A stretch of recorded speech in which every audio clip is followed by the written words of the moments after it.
Hello everybody, my name is Jose. I'm the science communication lead right here in Neumina, and I brought a new topic that I think you guys will enjoy. So, in the past few videos I have talked about Rhodiola's main active ingredient, salidroside. I have talked to you about its benefits, about different human trials, about how it interacts with other supplements. Well, today I bring you my own experience. I carried my own little 30-day experiment to see if salidroside actually did some sort of benefit on me. First things first, I love coffee. As a lot of people out there, I have my own morning ritual and I always need to have my coffee.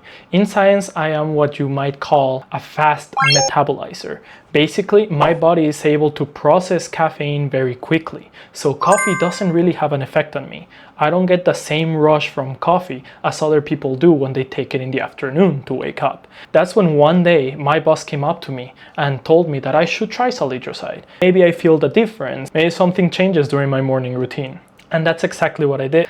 As a scientist, I'm naturally skeptic of overhyping things. I need to be well informed. There needs to be an article for me to be convinced. However, I was out of options. I still had that horrible afternoon crash, that horrible brain fog.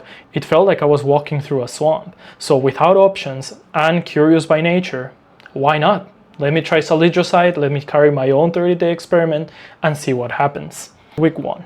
I felt absolutely nothing. It was the same. I still felt tired.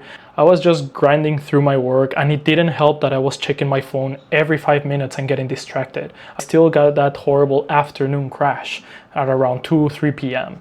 So it didn't really do anything for me. But around day 14 something weird happened, because I just went to work like always when I noticed my clock, and I saw that I did around 2 to 3 hours of work without ever getting distracted. I was more focused, I was more concentrated in what I was doing. Of course, there was a point during the day that I did need a break, but it was much different than in other days where I was just getting distracted every 5 minutes by my phone. And that's exactly when my scientist brain kicked in, because I thought to myself, is this actually working?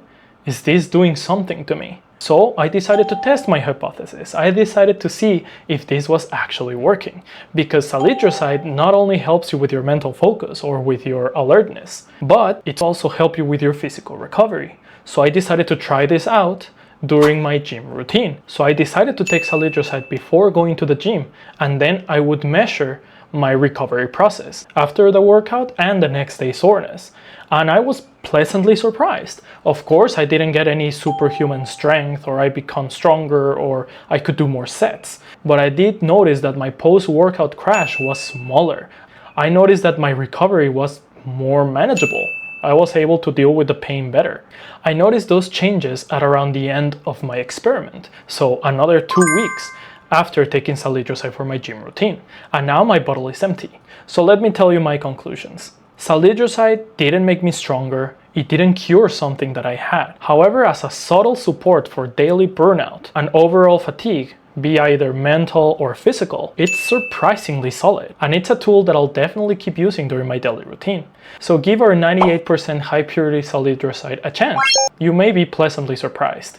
But how do you guys usually survive that afternoon crash? Do you get another cup of coffee? Let me know in the comments below. Be sure to subscribe, and I'll see you guys in the next Neumina breakdown. Bye bye guys.